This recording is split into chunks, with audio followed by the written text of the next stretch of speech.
નમસ્કાર વિદ્યાર્થી મિત્રો, સરસ્વતી ગ્રુપ ઓફ એજ્યુકેશન દ્વારા ચાલતા આ ઈ લર્નિંગ પ્રોગ્રામમાં હું બ્રિજેશ સાકડેચા ફરી એકવાર આપ સૌનું હાર્દિક સ્વાગત કરું છું. આપણે ધોરણ 11 ની અંદર ભૌતિક વિજ્ઞાન એટલે કે ફિઝિક્સ ની અંદર ચેપ્ટર નંબર 8 નો અભ્યાસ કરતા હતા, ગુરુત્વાકર્ષણ, કે જેની અંદર આપણે અત્યાર સુધીની અંદર ઘણી બધી વસ્તુ એ જાણી ગયા. સૌથી પહેલા વાત કરીએ તો આપણે કહી શકાય કે કોઈ પણ બે કણ વચ્ચે બ્રીફ રિવિઝન કરીએ તો કોઈ પણ બે કણ વચ્ચે લાગતું ગુરુત્વાકર્ષણ બળ એ એના કેન્દ્રથી કેન્દ્રને જોડતી રેખા, એટલે કે આ કેન્દ્રથી આ કણ હોય એના કેન્દ્રને જોડતી રેખા ઉપર જ લાગે, જેનું મૂલ્ય હોય F = G m1 m2 upon r નો સ્ક્વેર અથવા તો d નો સ્ક્વેર. આપણે લખી નાખીએ d નો સ્ક્વેર, વધારે યોગ્ય રહેશે. કે જ્યાં m1 એ પેલા કણનું દળ, m2 એટલે બીજા કણનું દળ, અને એ બે વચ્ચેનું કેન્દ્રથી કેન્દ્રને જોડતી રેખા વચ્ચેનું અંતર છે એને કહેવાય આપણે d. તો કોઈ પણ બે કણ વચ્ચે લાગતું ગુરુત્વાકર્ષણ બળ એ તેના દળના ગુણાકારના સમપ્રમાણમાં અને તેમની વચ્ચેના અંતરના વર્ગના વ્યસ્ત પ્રમાણમાં હશે. આપણે આ જોયું. આ સિવાય આપણે આને સદિશ સ્વરૂપે કઈ રીતે દર્શાવાય એ પણ આપણે જોયું, અને લાસ્ટ લેક્ચરની અંદર આપણે આ ગુરુત્વાકર્ષી અચળાંક g એને કેવી રીતે શોધી શકાય એ આપણે જોયું. આપણે કેવેન્ડિશના પ્રયોગ દ્વારા સમજવાની પૂરેપૂરી ટ્રાય કરી કે કઈ રીતે કોઈ દોરી હોય અને એમાં આપણે જોયું હતું કે એને કેવી રીતે પ્રયોગ કરેલો છે, અને આપણે એક વિડીયો પણ જોયો હતો કે નાના કઈ દળ ધરાવતા બે ગોળાઓ જે છે એને સળિયાના છેડે લટકાવવામાં આવે અને એની નજીક આમ ક્રોસમાં વિરુદ્ધ દિશામાં મોટા દળ ધરાવતા એટલે કે વધુ દળ ધરાવતા મોટા ગોળાઓ રાખવામાં આવે તો એને લીધે જે આકર્ષણ અનુભવાય એની મદદથી તમે જીની વેલ્યુ ગોતી શકો છો. એટલે કે અહીંયા જે આ કેપિટલ G ની વેલ્યુ મળી એક્સપેરિમેન્ટલ વેલ્યુ છે. હવે એને સાબિતી કઈ રીતે આપી શકી? તો કે આપણે જોયું હતું કે ભાઈ ટોર્ક T = પુનઃસ્થાપક ટોર્ક. તો પુનઃસ્થાપક ટોર્ક ને k થીટા તરીકે કહેવાય. આ ટોર્ક જે લાગતું હતું એ ટોર્ક કેના જેટલું હશે? તો કે ભાઈ ઈ ટોર્ક હશે G m1 m2 upon d નો સ્ક્વેર into l. જ્યાં આપણે k g ના સૂત્રનો કરતા બનાવી તો g બરાબર શું થાય કે થીટા d સ્ક્વેર છેદમાં m1 m2 g k theta d square m1 m2, અને આ l પણ અહીં નીચે આવશે આખાનું અંડર રૂટ, સોરી અહીં આવશે g.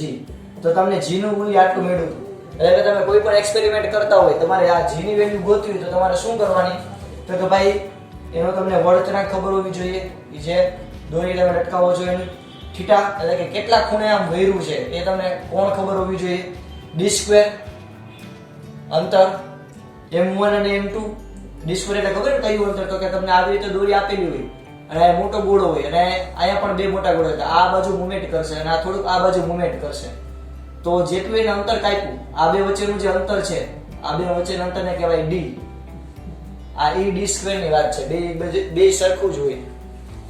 m1 અને m2 એટલે કે પેલા પદાર્થનું દળ અને બીજા પદાર્થનું દળ, અને l એટલે દોરીની લંબાઈ. ઓકે, તો આપણે અત્યાર સુધી આટલી માહિતી જોઈ. તમે કંઈક નવું શીખ્યા કે ભાઈ આપણને ધડાધડા સૂત્ર આપણને આવે છે, તો એ સૂત્ર કઈ રીતે આવે છે એ જોયું. આ ગુરુત્વાકર્ષી સાર્વત્રિક અચળાંક છે એનું મૂલ્ય કઈ રીતે આપણે ગોતીએ છીએ એ પણ આપણે જોયું, કઈ રીતે આપણે મેળવીએ છીએ એ પણ આપણે જોયું. હવે આ લેક્ચરની અંદર બહુ ઇન્ટરેસ્ટિંગ ટોપિક, તમે બધા 9th ધોરણથી એટલે કે 9મા ધોરણથી ભણતા આવો છો એવા ટોપિકને આપણે ધ્યાનમાં લેશું કે જેનું નામ છે ગુરુત્વ પ્રવેગ. ચાલો, ગુરુત્વ પ્રવેગ તમે જાણતા જશો કોને કહેવાય કે હું જ્યારે કોઈ પદાર્થને ઉપરથી નીચે મૂકું તો પદાર્થ નીચેની બાજુ ગતિ કરશે. ઓકે, નીચેની બાજુ શું કામ ગતિ કરી? કેમ ઉપર ન ગયું? તો કે ભાઈ નીચેની બાજુ એટલે ગતિ કરેલી કે નીચે ગુરુત્વાકર્ષણ બળ લાગે છે. નીચે ગુરુત્વાકર્ષણ બળ લાગે છે એટલે કે બધાને પોતાની તરફ ખેંચે. તો જેમ પદાર્થ નીચે પડતો જશે એમ એના વેગમાં વધારો થતો જશે. કોઈ મોટો દળ ધરાવતો પદાર્થ હોય એને તમે ઉપરથી ઘા કરો, અને કોઈ નાના દળ ધરાવતો પદાર્થને ઘા કરો એટલે કે નીચે ફેંકો. તો બેનો પ્રવેગ સરખો હોય છે. બેનો પ્રવેગ કેવો હશે? સરખો. આપણે એક એક્સપેરિમેન્ટ દ્વારા જોઈએ કે કેવી રીતે g નું મૂલ્ય હોય એ આધાર રાખે છે માધ્યમ ઉપર. જો માધ્યમ ન હોય તો બે એક જ સરખા લાઈનમાં પડે, પણ જ્યારે માધ્યમ હોય, હવા હોય કે એવું કઈ પણ માધ્યમ હોય તો વધારે દળ ધરાવતો પદાર્થ તરત નીચે પડી જશે અને હલકા દળ ધરાવતો પદાર્થ નીચે પડશે. માધ્યમ ન હોય ત્યારે એક્સપેરિમેન્ટ કરી તો આપણને ખબર પડે કે ભાઈ બધે ગુરુત્વ પ્રવેગનું મૂલ્ય સરખું જ હોય. આ તો આપણને વચ્ચે માધ્યમ નડે છે એટલે એક વસ્તુ ફટાફટ આવે, એક વસ્તુ નીચે આવે, ઓછી સ્પીડ. ચાલો તો આજે આપણે ભણવાના છીએ પૃથ્વીના ગુરુત્વથી ઉદ્ભવતો પ્રવેગ, એટલે કે પૃથ્વીનું જે ગુરુત્વાકર્ષણ બળ છે એને કારણે જે પ્રવેગ ઉદ્ભવે છે. હવે જો અહીંયા એક શબ્દ એવો ગુરુત્વાકર્ષણ બળ, છોકરા, ગુરુત્વાકર્ષણ બળ, તો આનું મૂલ્ય હશે F. હવે તમને ખબર છે કે બળનું સૂત્ર શું, તો કે ભાઈ F बराबर માં, तुम्हारे पास क्या है, तुम्हारे पास, मेरे पास मां है. मां એટલે તો કે m * a, a એટલે પ્રવેગ. તો બળ ઉત્પન્ન કરવા માટે તમારે પ્રવેગ જોશે જ. તો બળ ઉત્પન્ન કરશો એટલે પ્રવેગ આવશે. તો આપણને ગુરુત્વાકર્ષણ બળ લાગે છે, તો ગુરુત્વાકર્ષણ બળ શું કામ લાગતું હોય છે, તો કે ભાઈ કાંઈક પ્રવેગ જવાબદાર હશે ગુરુત્વાકર્ષણ બળ લાગવા માટે. એ પ્રવેગને આપણે નામ શું આપ્યું, ગુરુત્વ પ્રવેગ. એટલે કે આપણે એમ કહી શકીએ કે પૃથ્વીના ગુરુત્વાકર્ષણ બળને લીધે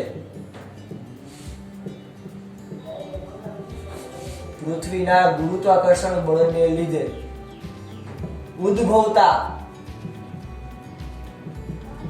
પ્રવેગને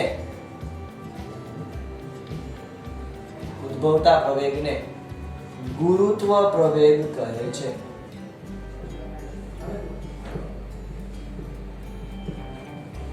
ઓકે, આ આપણે જોયું કે કેપિટલ G ની વેલ્યુ હોય બધે એક સરખી હોય આખા બ્રહ્માંડમાં, તમે ગમે ત્યાં જાઓ આની વેલ્યુ એક જ સરખી છે.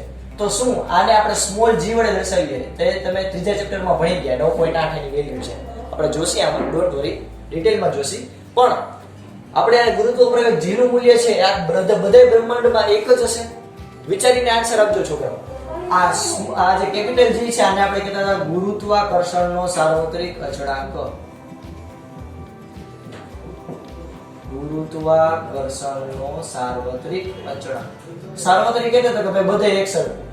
તો સાર્વત્રિક એટલે કે આ બધે એક જ સરખી વેલ્યુ હોય. પણ આ ગુરુત્વ પ્રવેગની વેલ્યુ બધે એક સરખી જ છે. વિચારીને આન્સર આપજો. સહી પકડે? એક નહીં હોય. કારણ કે ગુરુત્વ પ્રવેગ છે એ કેના ઉપર આધાર રાખશે? ગુરુત્વ પ્રવેગ કેના ઉપર આધાર રાખશે? તો કે ભાઈ ગુરુત્વ પ્રવેગ આધારિત છે ગુરુત્વાકર્ષણ બળથી.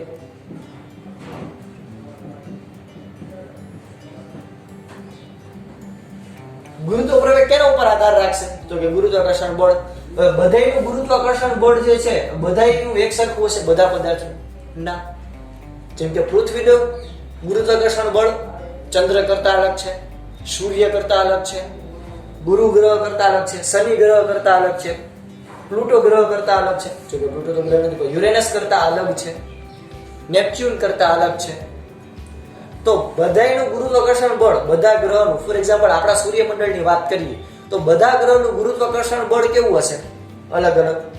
તો બધા દ્વારા ઉત્પન્ન કરાતો પ્રવેગ પણ કેવો હશે? એટલે કે બધા દ્વારા પોતાનો જે ગુરુત્વ પ્રવેગ છે અલગ હશે. જેમ કે ગુરુત્વાકર્ષણ ને ધ્યાનમાં લઈએ તો ગુરુ ગ્રહ જે છે, ગુરુ એનું જ્યુપિટર કે જેનું ગુરુત્વાકર્ષણ બળ જે છે એ અલગ, પૃથ્વી કરતા અલગ હોવાને કારણે એનું ગુરુત્વ પ્રવેગનું મૂલ્ય અલગ હશે. શનિ ગ્રહનું ગુરુત્વાકર્ષણ બળ અલગ હોવાને કારણે એનું ગુરુત્વ પ્રવેગ અલગ હશે. એટલે ઇન શોર્ટ કાઠિયાવાડી ભાષામાં કહી તો ગુરુત્વાકર્ષણ બળ આધારિત છે ગુરુત્વ પ્રવેગ ઉત્પન્ન કરવા માટે, અથવા તો ગુરુત્વ પ્રવેગ ઉત્પન્ન કરવા માટે જવાબદાર છે ગુરુત્વાકર્ષણ બળ. ક્લિયર થયું પહેલા આટલું છોકરાઓ? ચાલો આપણે પહેલા ગુરુત્વ પ્રવેગ વિશે ભણ્યા. હવે આપણે જોશે પૃથ્વીનું ગુરુત્વાકર્ષણ બળ. આપણને બધાને ખબર છે કઈ રીતે આપણે લાગે, તો કે ભાઈ જોયું કે આપણે બધા ઉપર ગુરુત્વાકર્ષણ બળ લાગે તો જ આપણે અહીંયા શાંતિથી રહી શકીએ. હવે આપણે એ શોધીશું. અત્યાર સુધી તમે એમ ભણી ગયા કે ભાઈ g નું મૂલ્ય છે 9.8 મીટર પ્રતિ સેકન્ડ સ્ક્વેર, વાર્તા પૂરી. પણ આ ગુરુત્વ પ્રવેગનું મૂલ્ય પૃથ્વી માટે આપણે 9.8 મીટર પ્રતિ સેકન્ડ સ્ક્વેર જ શું કામ લઈએ છીએ એ આપણે સાબિતી હવે જોઈશું. એટલે તમે 9th એટલે કે 9મા ધોરણે તમે ભણતા આવ્યા છો કે આ સ્મોલ g નું મૂલ્ય કેટલું લેવાનું? તો કે ભાઈ 9.8 મીટર પ્રતિ સેકન્ડ સ્ક્વેર. એ હવે તમે જોશો આપણે હવે આ આજે સાબિતી કરશું કે ભાઈ શું કામ આપણે આટલું જ લઈએ છીએ. રેડી છોકરાઓ? ચાલો સ્ટાર્ટ કરીએ. પૃથ્વીનું ગુરુત્વાકર્ષણ બળ ને લીધે ઉત્પન્ન થતો ગુરુત્વ પ્રવેગ. તો ફટાફટ પહેલા તો મસ્ત મજાનું ઘૂસી નાખી.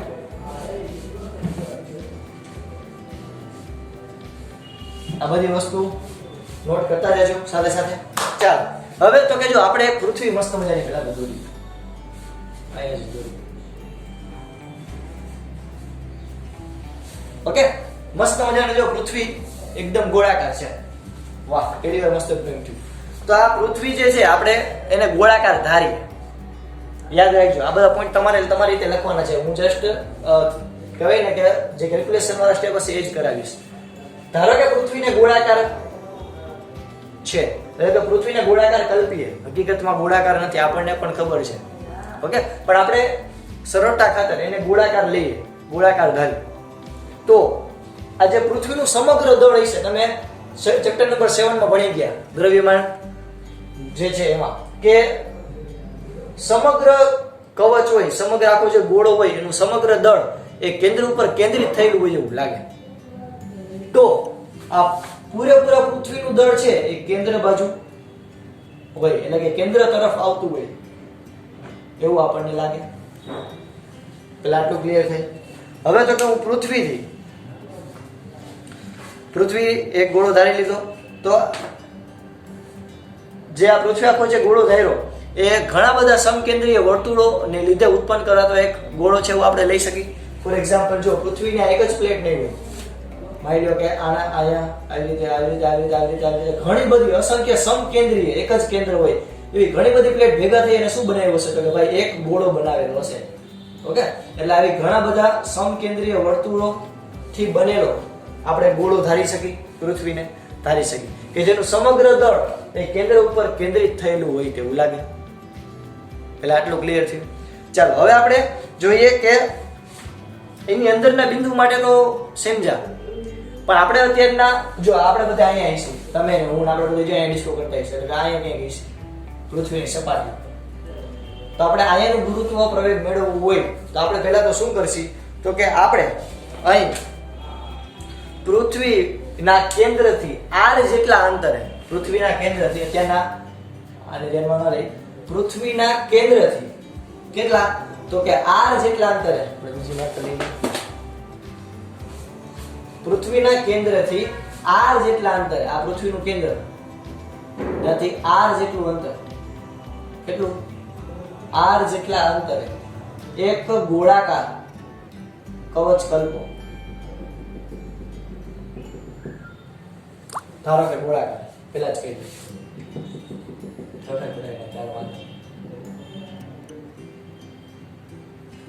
પૃથ્વીના કેન્દ્રથી r જેટલા અંતરે કોઈ બિંદુ p છે. કેવું છે? કોઈ બિંદુ p. પૃથ્વીના કેન્દ્રથી r જેટલા અંતરે કોઈ બિંદુ, કેન્દ્રથી r જેટલા અંતરે કોઈ બિંદુવત દળ m દળ ધરાવતું, આપણે લખીએ m દળ ધરાવતું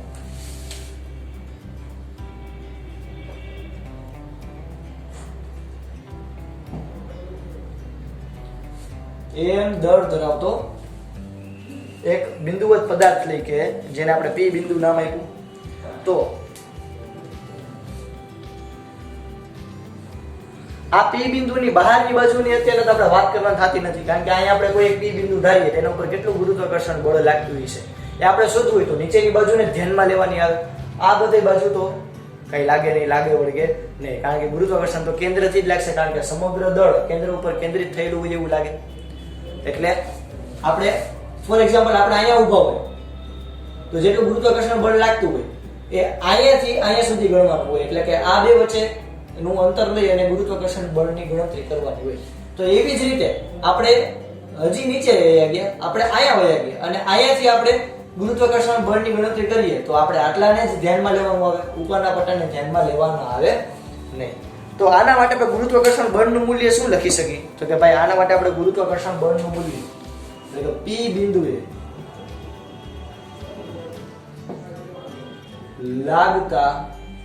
લાગતું ગુરુત્વાકર્ષણ બળ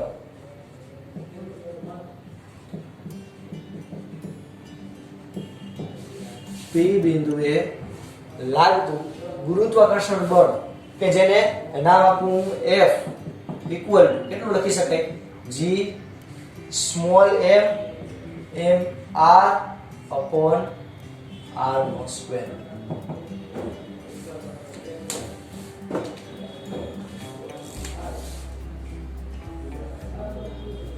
હું લખી શકું આ r ત્રિજ્યાનો ગોળો, આ m દર ધરાવતો પદાર્થ, આખો જે ગોળો છે એનું આપણે આ કેન્દ્ર ઉપરનું આપણે દળ કેટલું લઈ તો કે mr, તો બે દળ નો ગુણાકાર છેદમાં બે વચ્ચેના અંતરનો વર્ગ. સાવ સિમ્પલ. પેલા આટલું આપણે. ચાલો હવે પૃથ્વીની ત્રિજ્યા re આપણે ધ્યાનમાં લઈ અને પૃથ્વીને નિયમિત ઘનતા વાળી આપણે ધારીએ. એટલે કે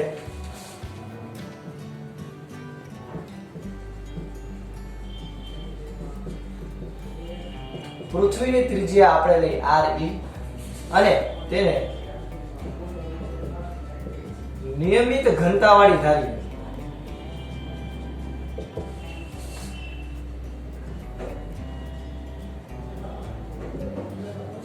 પૃથ્વીમાં કઈ એવું તો નથી આવડો મોટો અહીંયા ખાડો પડ્યો. બધે ઘનતા કેવી છે એક સરખી, એકદમ ખચોખચ બધા કણ કેવા છે ભરે. ઓકે, તો હવે પૃથ્વી ત્રિજ્યા re અને તેને નિયમિત ઘનતા વાળી આપણે ધારીએ તો પૃથ્વીનું દળ આપણે કેટલું લઈ શકીએ તો કે પહેલા તો તમને એ ખબર હોવી જોઈએ કે ઘનતાનું સૂત્ર શું છે કે ભાઈ ઘનતા એટલે દળના છેદમાં કદ. લખી શકાય, લખી જ શકાય. આના પરથી હું દળના સૂત્રનો વરરાજો બનાવું તો શું થાય તો કે આ છેદમાં છે બરાબર ને ઓલી બાજુ જાય તો ગુણાકારમાં, તો થાય ઘનતા ગુણ્યા કદ. એટલે આ સૂત્ર આવડે. તો આ સૂત્રની કિંમત આપણે અહીંયા મૂકી તો આપણે શું લખી શકાય તો આપણે લખી શકીએ કે me ઇક્વલ me એટલે માસ ઓફ અર્થ પૃથ્વીનું દળ ઇક્વલ ટુ ઘનતા. આખા ગોળાની ઘનતા કેટલી છે તો કે ભાઈ 4/3 પાઈ re. હવે re એટલે તો કે આ પૃથ્વીની ત્રિજ્યા કેટલી છે આ બાજુથી આ પૃથ્વીની ત્રિજ્યા કેટલી છે re નો ક્યુબ અને ઇન્ટુ રો. આમ લખી શકું 4/3 પાઈ re નો ક્યુબ ઇન્ટુ રો. ઓકે, અહીંયા આપણને મળી ગયું પૃથ્વીનું દળ.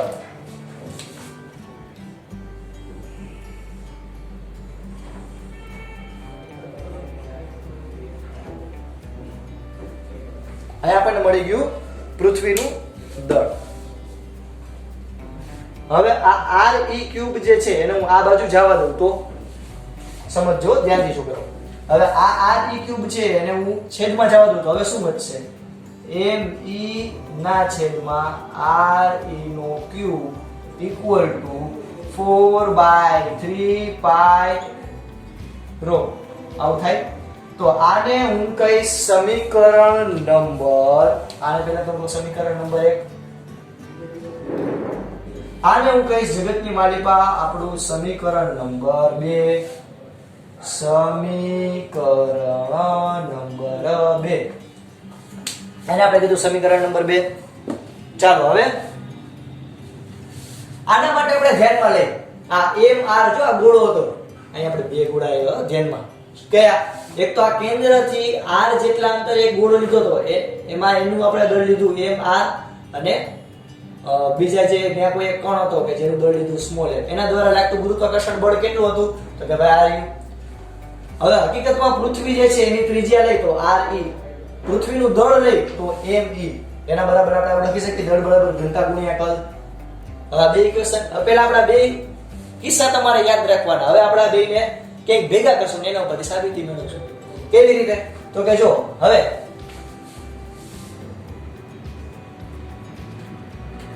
r ત્રિજ્યાના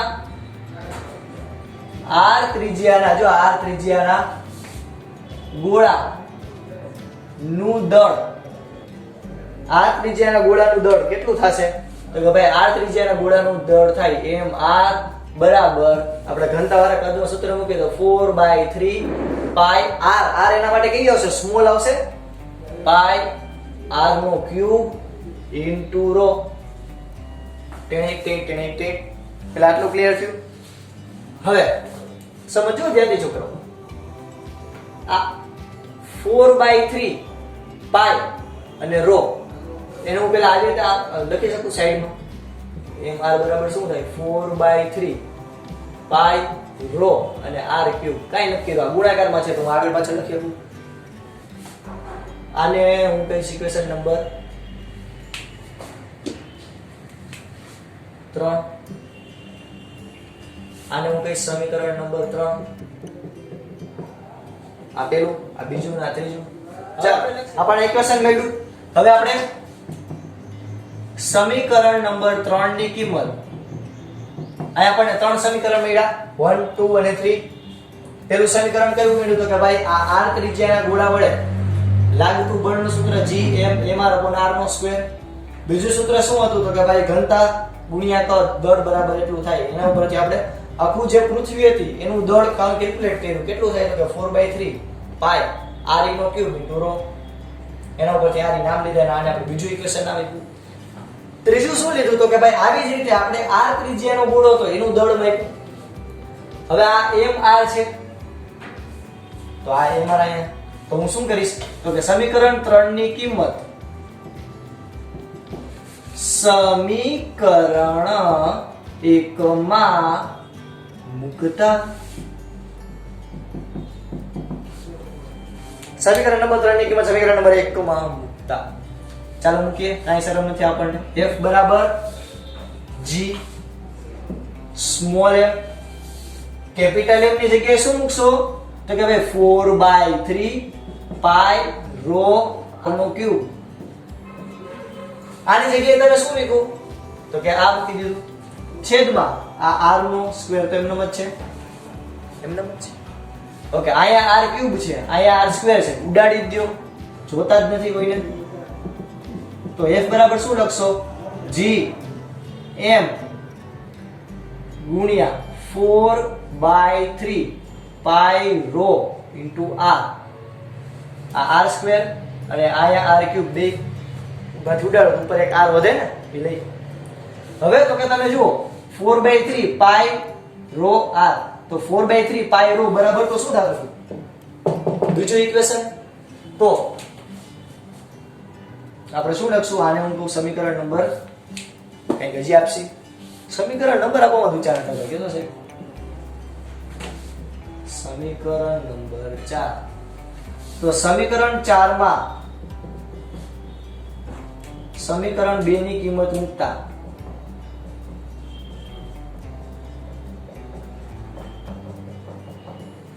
ચાલો મૂકી દઈએ 2 ની કિંમત.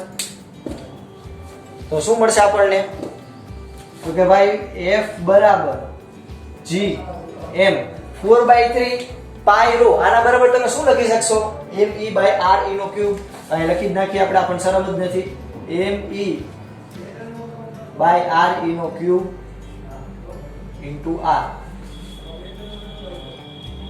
લખી શકો. આવો કઈ ખોટું નથી. ઓકે, તો આયા આપણને મેઈન ઇક્વેશન શું મળ્યું તો કે આયા આપણને લાગતા બળનું ઇક્વેશન મળ્યું. આટલું એટલે કે કોઈ પણ સપાટી પૃથ્વીની અંદર આ સપાટીથી માંડીને અંદરના કેન્દ્ર સુધીમાં કોઈ પણ જગ્યાએ લાગતું બળ આટલું હોય છે કે જ્યાં g એટલે g, m એટલે તો કે તમે કોઈ પણ બિંદુએ માની લો કે અહીંયા હું એક ધૂળનો નાનો કણ લઉં, અહીંયા લઉં, તો એનું દળ me એટલે પૃથ્વીનું દળ, r એટલે પૃથ્વીની ત્રિજ્યા 6400 કિલોમીટર, અને r એટલે તો કે તમે માની લો કે અહીંયા કોઈ ધૂળનો કટકો લીધો તો કેન્દ્રથી ધૂળના કટકા સુધીનું અંતર તમને ખબર હોવી જોઈએ. તો તમને કોઈ પણ જગ્યાએ આખા ગોળામાં તમને કોઈ પણ જગ્યાએ લાગતું બળ મળી જાય. તો આ બહુ અગત્યનું ઇક્વેશન થયું શું કરાવું. ઓકે, હવે જોજો કિસ્મતનો ખેલ. સમીકરણ નંબર 5. પૃથ્વીના કેન્દ્ર હોય, પૃથ્વીનું કેન્દ્ર 90, ત્રિજ્યા 0, તો આખે આખું બળ 0. પૃથ્વીના કેન્દ્ર ઉપર લાગતું બળ 0, જે આપણે લાસ્ટ લેક્ચરમાં છેલ્લા 2 સ્ટેટમેન્ટ્સ એમાં ઈ જોયા હતા. ઓકે, હવે આપણે વાત કરીએ કે પૃથ્વીની સપાટી પર, પૃથ્વીની સપાટી તો આપણને ખબર છે કે જો કેન્દ્રથી અહીંયા સુધીનું અંતર re છે. તો જ્યારે સપાટીની વાત કરતા હતા સપાટી, તો સપાટી માટેની ત્રિજ્યા કેટલી છે? re થશે. તો અહીંયા r બરાબર શું મૂકશી? re. તો પૃથ્વીની સપાટી માટે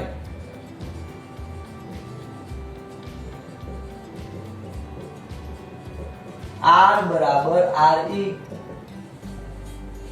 તો આપણે કિંમત મૂકીએ તો f બરાબર g m me upon re નો ક્યુબ એને ગુણ્યા re. શું થાય છોકરાઓ, તમે જ કયો જોઈએ.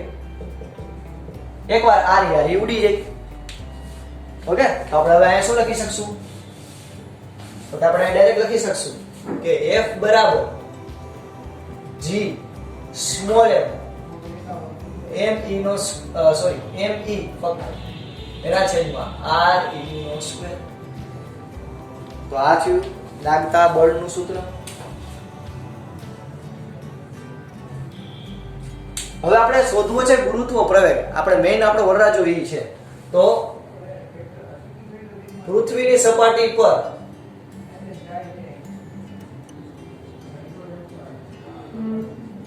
સપાટી પરથી લાગતું વજન બળ નું મૂલ્ય કેટલું હોય છે? તો કે F બરાબર માજી. ખબર ને, F બરાબર માજી. અરે યાર, વજન બળ F બરાબર માજી. હા, F બરાબર માજી. હવે આપણે શું લખશું? તો કે છેલ્લી સેન્ટેન્સ લખશે F બરાબર માજી ની કિંમત અને કઈ સમીકરણ નંબર 6. સમીકરણ 6 માં મૂકતા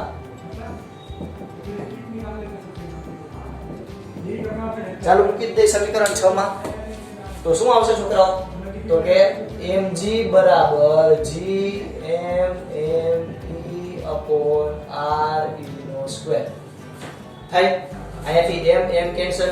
તો તમને g ગુરુત્વ પ્રવેગનું મૂલ્ય કેટલું મળશે? પૃથ્વીની સપાટી પર g m e upon re નો સ્ક્વેર. હવે અહીંયા પૃથ્વીનું દળ, પૃથ્વીની ત્રિજ્યા અને g, આ ત્રણ વસ્તુ તમને ખબર હોય તો તમે પૃથ્વીનો ગુરુત્વ પ્રવેગ મેળવી શકો. જ્યાં પણ ખબર 9.8. કઈ રીતે તમને મળશે?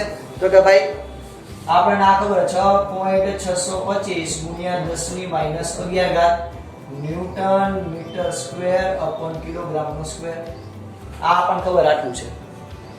ઓકે, પૃથ્વીની ત્રિજ્યા કહીએ 6400 કિલોમીટર. એટલે આ કિલોમીટર ને મીટરમાં ફેરવો તો હજી 3 ઘાત વધારે ઉમેર, એટલે કે 3 મીંડા વધારે ઉમેરાયો છે. ઓકે, આની આપણે દળની વાત કરીએ તો આનું દળ છે 6 ગુણ્યા 10⁻24.